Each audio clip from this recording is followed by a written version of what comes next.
welcome to the second of the high school ELA Accessing Georgia Milestones webinars.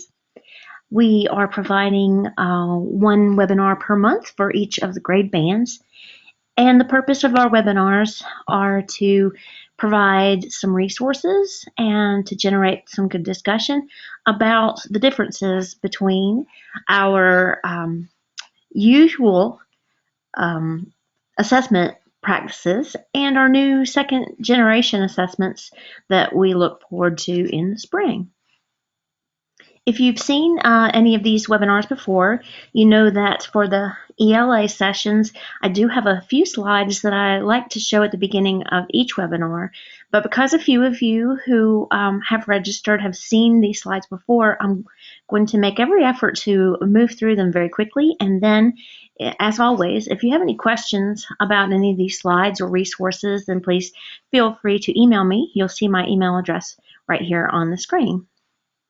So we are taking several resources for this presentation, including some of the information from the DOE's webinars and our own constructed response trainings, some external sites that we have been told by the DOE are useful, and also this website, tinyurl.com/GA Milestones ELA, where I've simply just taken all of the resources and put them in one place. And you may have seen this site before, but I want to show you that each of the webinar PowerPoints are here, as well as the recording. And then I've started also to put a direct link to whatever assessment item, whatever prototype item we're working with in that particular webinar. And in this case, there is a Kentucky item with student work samples that we'll be taking a look at. So back to here, our learning targets are, of course, to build our own capacity to introduce students to new expectations, new format, and new content for constructed response questions, and then to figure out, okay, so now with this new information, what should I individually go do next in order to continue to prepare my students for these second generation assessments, these constructed response assessments in particular. So I want to recommend to you the DOE's Assessment for Learning webinar series, and the topics in those series are understanding how to use constructed response items in the actual classroom, so how to use prototype items as a means for instruction, and also how do you work through the issues of student responses, and how do you improve the use of conventions through formative assessment, which would be very integrated. And during those webinars, they have provided a really great definition of assessment for learning, where the teachers are making adjustments to the teaching and learning in response to assessment evidence. And the students are receiving feedback about their learning with advice on what they can do to improve, and that the students' participation in the process is through self-assessment. They remind us of how this fits into the learning cycle. And so we are teaching students how to answer constructed response questions for many reasons, the most important of which is to prepare students to be college and career ready. However, it's also true that federal requirements for Race to the Top have deemed it necessary for us to have high quality assessments, and that's what we are looking forward to in the spring with the Georgia Milestones. The differences are significant, mainly because we have consolidated ELA reading and writing into a single assessment measure. And this will increase the rigor and therefore align with college and career readiness. There are a number of data sound reasons why this was necessary. There was earlier, now it's been a couple years, an overall ELA Phase 2 pilot in which students in Georgia were given these kind of items, and the scores proved that the students were simply not familiar with these kinds of items. So, what are constructed response items? These are questions, assessment items that ask the students to apply their knowledge, skills, and critical thinking in real-world standards-driven performance tasks. And one thing that we need to get the students used to is that constructed response items have more than one way to answer correctly, and that they do require a construction, and without the benefit of suggestions or choices. Now, certainly our Georgia Milestones tests are still going to have multiple choice items, and multiple choice items remain a very good way to quickly assess a student's understanding. But in addition to those, the students will have constructed response questions. Why do we think students are not doing well on these constructed response questions? Well, some students aren't really answering the question. They don't have a lot of practice with that. Some students need practice restating the question. Some students give responses that they feel are adequate but are simply just shallow. So they need to be provided with experiences and practice that show the difference between a shallow response and a developed response. Some students get off topic as they write, and therefore they need practice in how to recognize the stream of thinking that it would be appropriate for any given question or prompt. And sometimes the student's handwriting is impacting the score. And sometimes the students simply don't understand what it's asking. But for the most part, students are simply unfamiliar. I'm sorry, that got cut off. I need to fix that. That the students don't think about their audience as they write, and simply they're not used to generating a discussion. So we do have some information about the unique features. There will be selected response, as I said, constructed, extended, technology enhanced. It's also true that there will be norm referenced questions on the test, as well as some field test items. And we have been told that it is important that teachers communicate that there will be embedded field test items on the test, and to let the students know then that there will be some questions for which they might think, hey, I didn't learn that, or I haven't had an experience that directly relates to that in my classroom, and that is okay, and that they simply are asked to do their best, and that those are field test items that will not count toward the score. Our biggest significant change, in my opinion, is making the writing assessment integrated with the reading, and having that be important in every grade level, and not just in 3, 5, 8, and 11. The rubrics for these constructed response questions are going to be holistic, and that's something else that we're not really used to. Some of the prototypes that we look at are domain specific. This particular rubric is a holistic one where the entirety of the response is ranked in terms of success. Okay, so we're moving on now to the meat of this particular webinar, and wanted to share again this terrific acronym that our colleague here at RESA, Dawn Bennett, is using for her constructed response professional learning sessions. And she encourages us to tell the students that to think of a RACE, R-A-C-E.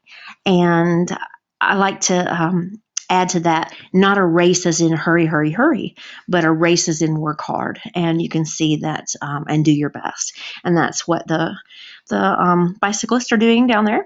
But the acronym stands for rewording, restating the question, providing an initial answer, citing the evidence from the text, and explaining how the evidence supports your answer. And you can tell that there are some students who, yes, they do need practice understanding the question, restating the question, but for the most part, it's steps 3 and 4 that students are unfamiliar with. Because once they have answered, students often think, well, I am done, and forget that their answer then needs to be bolstered. It needs to be, it needs to be hammered into the ground, so to speak, so that it can remain upright.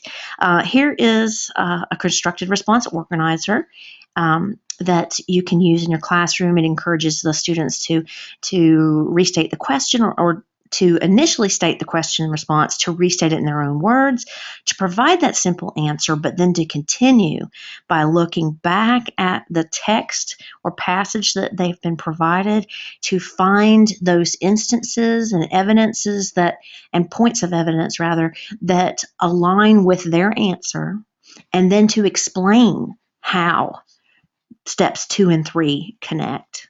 Here's another graphic organizer you can use. I've put up here at the top, athletes work hard in a race. Let's work hard in this race. Mostly I put that up there just to remind us not to think of race as in going too fast or going quickly. So the student writes the original question, restates it here, gives a first answer at trying, cites the text, and then explains. Okay, so here's just a little metaphor that I find useful. Constructed response, if we think of it like construction requires you to go get materials. You're not going to construct something out of nothing. And that's the biggest difference between our writing prompts that we've had in the past and these constructed response integrated writing prompts that are going to have a passage or some text that is meant to accompany it. You have to go get your materials, and your materials are the little tiny pieces or the big ideas from that text. And that then when you're constructing something, you want it to stick together. You want it to remain upright. So you'll have to glue your ideas together with some connecting ideas. So the materials then are the points of evidence. Also, when you're building something, you're supposed to ask yourself, well, what style am I building in? What kind of house am I building and for whom? And so that reminds us to examine the audience and to think of what our audience is looking for in terms of style.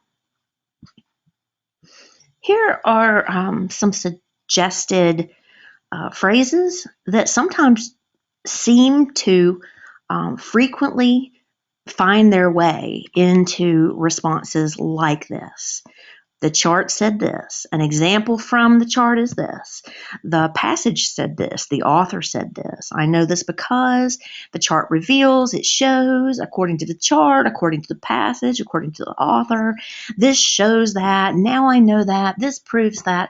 And it's a great activity in the classroom to help students and facilitate a conversation where they come up with some of their own essentially sentence starters, and then to make a poster or something and put it in the room where they can refer back to it. And then sometimes when students say, I'm done, and you look and see that they haven't written very much. Now, certainly we know that quality is more important than quantity, but sometimes you can tell that a student really hasn't invested a great deal of effort or time, and the response seems to be whipped out really quickly. And it can be very useful then to point up to the poster and say to the student, why don't you choose 2 more of these sentence starters and use them to complete your writing, or 3 more, or your favorite one, etc.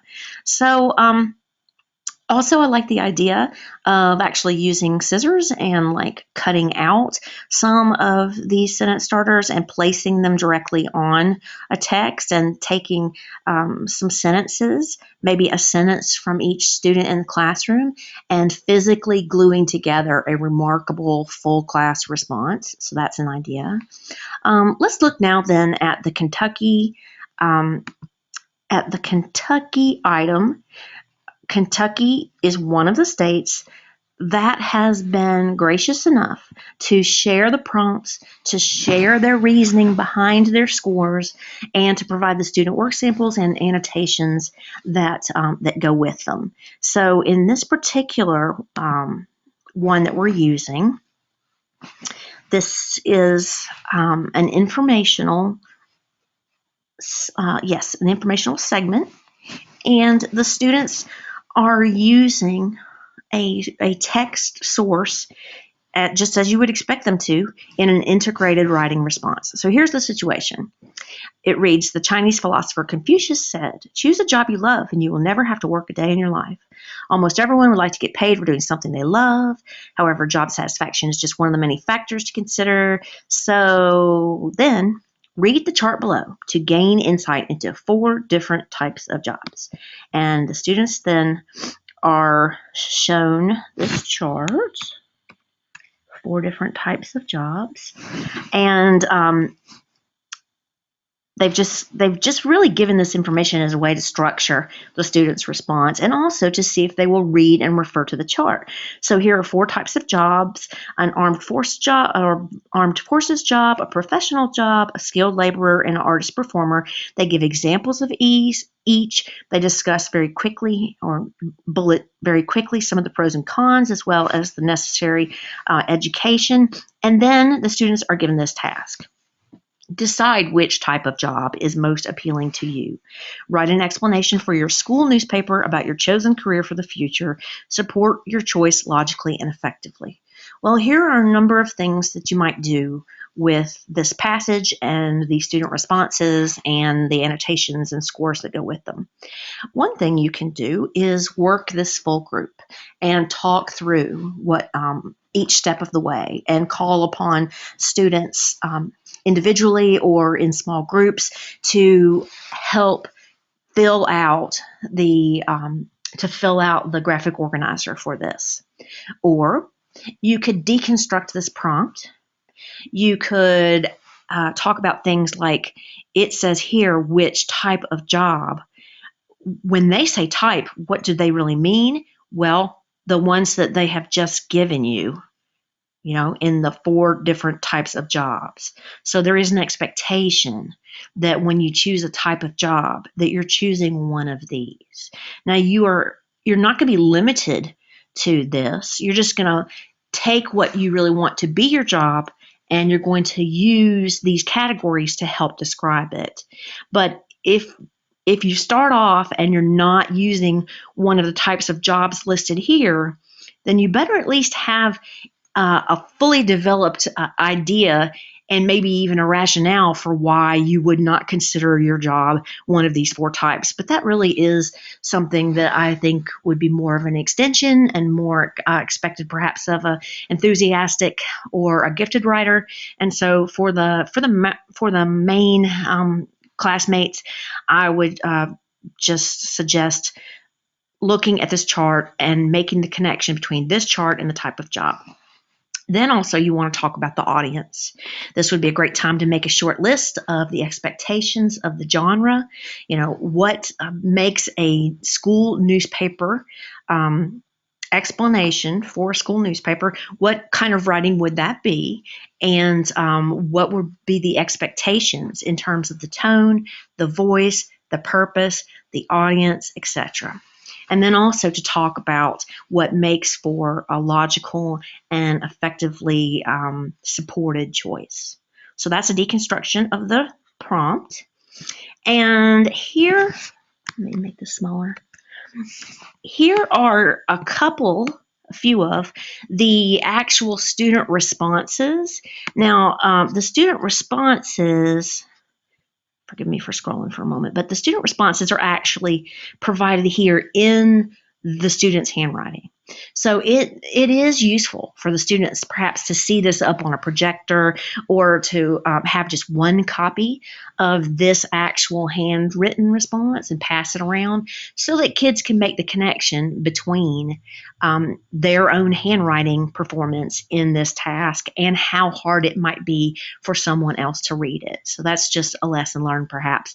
But for the sake of classroom use, I typed up what the students had said, and here are actually a few of the prompts. This particular student's writing earned a 2, and then this one earned a 3, and there's another one that earns a 1 and one that earns a 4. But here are some suggestions for what you might do with these.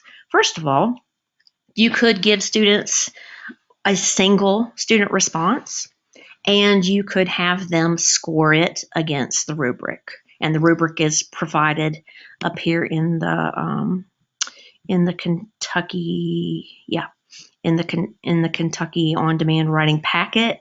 They explain that students who get a 4 are displaying consistent, doesn't have to be perfect, but consistent writing skill, and it results in effective communication. And that moving down to 3 points, these students are earning 3 points because their writing skill is demonstrated to be adequate, and it is effective but not consistent. And then moving to 2, the student who earns a 2 has displayed a developing writing skill and resulting in an end product that is less than effective. And then there's real concern about a response that gets 1 point. And writers of this score level demonstrate little or no skill, and mostly what they produce is ineffective. So it is great for students to use these actual holistic rubrics to read some of the responses or all of the ones that are provided and to make their initial score. Kids like to play teacher and score. But then what's more useful, I think, after that is to take what the score response was. So this is score point 2, meaning that this particular student author had written a passage, a response rather, that earned him or her a 2.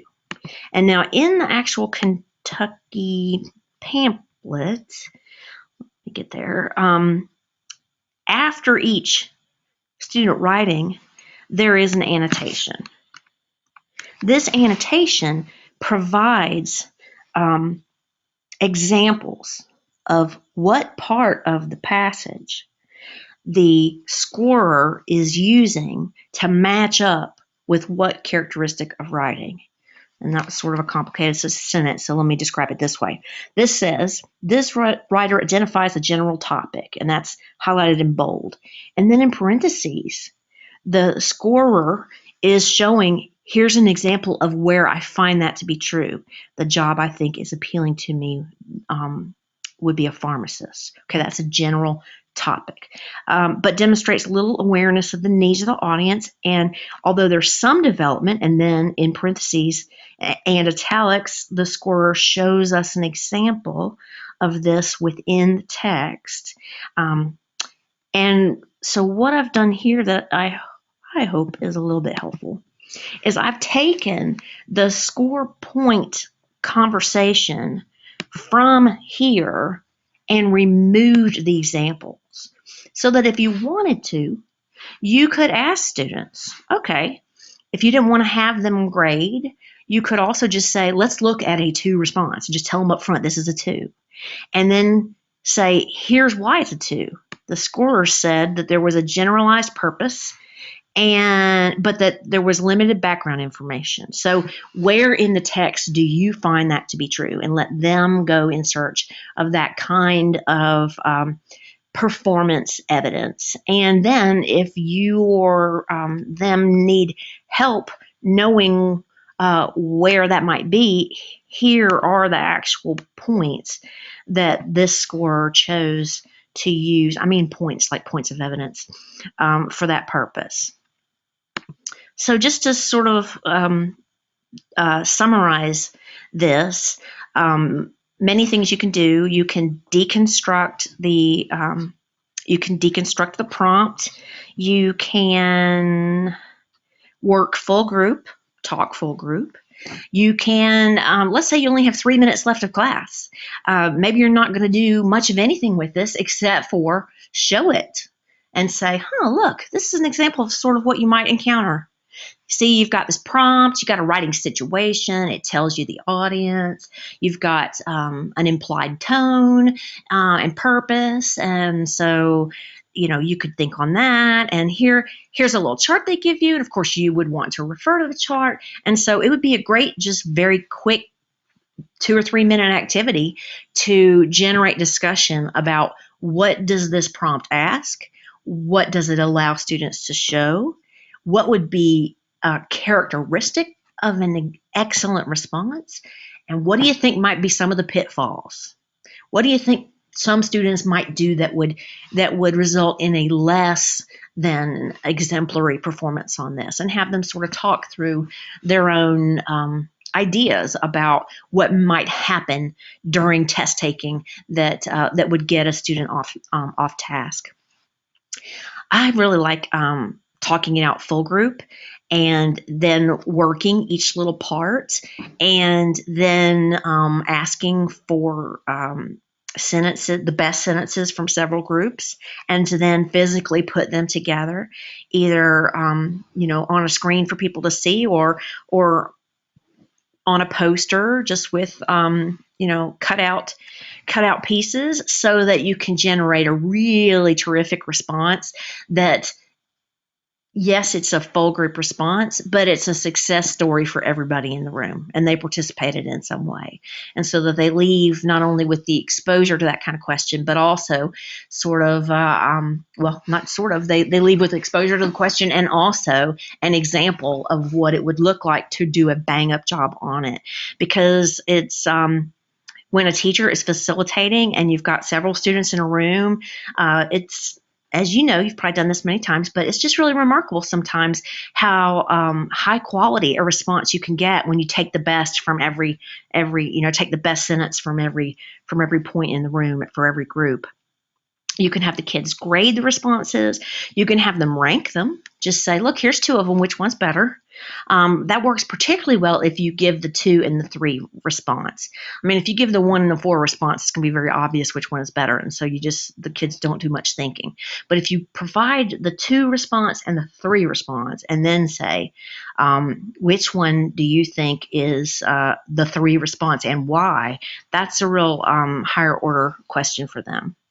And I also suggest in this particular with this particular prompt that you use the score point explanations along with the Kentucky score report explanations and their examples that align with each little comment. Because if you can point out to a student, I mean, it might be hard for some students to go look within the entire passage and find an example of, writing that has some development, but not full development. I mean, that might be hard for some students, although certainly you can differentiate and have some students go forth and do that. It works good to use highlighters for this purpose, but it's also good just to point out the sentence. One wrong calculation and it may send the customer to the hospital.